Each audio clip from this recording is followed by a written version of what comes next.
बरेली में इत्तेहादी मिल्लत काउंसिल प्रमुख मौलाना ताकिर रजा खान ने शुक्रवार को प्रेस वार्ता कर भाजपा और सरकार पर जमकर निशाना साधा। ताकिर ने कहा कि रसूल आजम के लिए आई लव मोहम्मद कहने पर जुर्म बना दिया गया है। इस पर मुकदमे लिखे जा रहे हैं। धर्म परिवर्तन के नाम पर एक तरफा कार्रवाई की जा रही है, जबकि मुस्लिम बहन बेटियों को धर्म परिवर्तन करने वालों पर कोई एक्शन नहीं लिया जाता। अब हद हो चुकी है, हम इस सड़कों पर आने पर मजबूर न किया जाए। उन्होंने कहा कि हम अपने मुल्क में नेपाल, बांग्लादेश, श्रीलंका जैसे हालात नहीं बनने देना चाहते, क्योंकि हम आपके मुल्क से मोहब्बत करते हैं।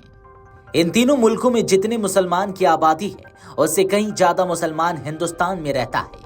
अगर यह मुसलमान सड़कों पर आ गया तो मुल्क में क्या हालात बनेंगे और इसका जिम्मेदार कौन होगा। इसलिए हमें इस सड़कों पर आने को मजबूर न किया जाए। जरा देखिए ये वीडियो। का आक्रोश है और सिर्फ मुसलमानों में नहीं है, दीगर तमाम तबकात में भी मैं देखता हूं। सबसे मैं बात करता रहता हूं। दलित बेहद परेशान है, रोजाना उनके साथ जुल्म सितम हो रहा है। अगर इस किस्म का माहौल बनता है तो मैं ये बताता हूं कि देश के लिए बेहद घातक हो जाएगा। हमसे जो कोशिश हो रही है, हद इम्कान हम ये कोशिश कर रहे हैं कि इस किस्म का माहौल ना बने। लेकिन धर्म परिवर्तन, हमें अपना धर्म प्रचार करने की आजादी होनी चाहिए, छूट होनी चाहिए।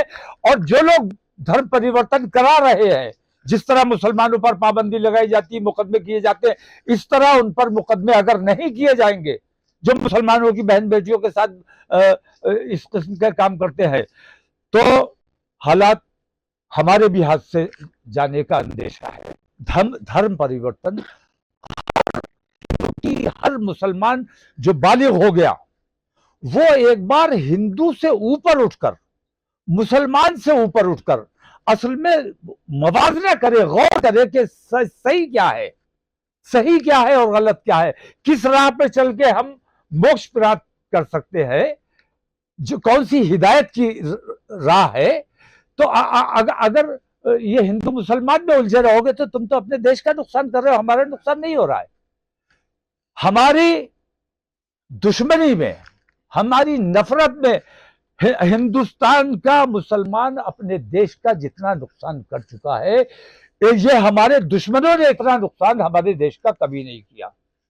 मैं एक बात और कहना चाहूंगा कि वो एक आचार्य आजकल अनिरुद्धाचार्य बहुत चल रहे हैं। मैं समझता हूं कि उन्होंने जो कुछ भी कहा है देश प्रेम की भावना से कहा है।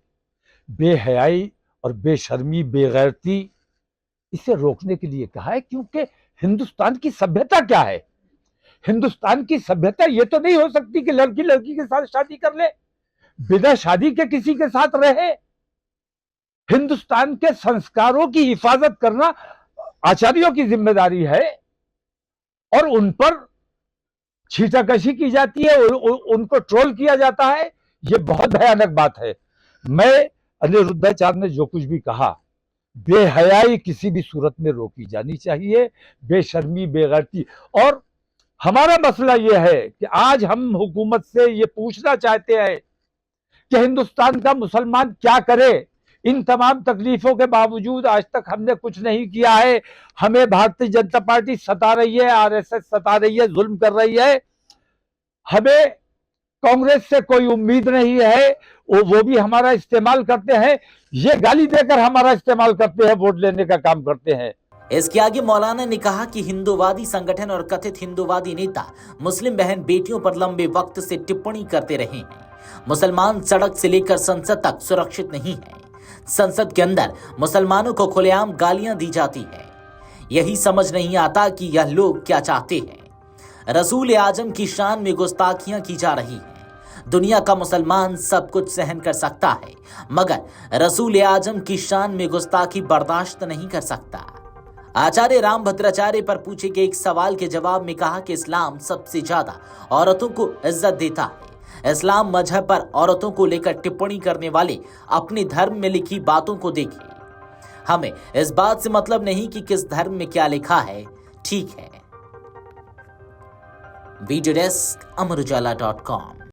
अगर आप ये वीडियो YouTube पर देख रहे हैं तो हमारे चैनल को सब्सक्राइब कर बेल आइकन दबाएं और Facebook पर देख रहे हैं तो हमारे पेज को लाइक करें।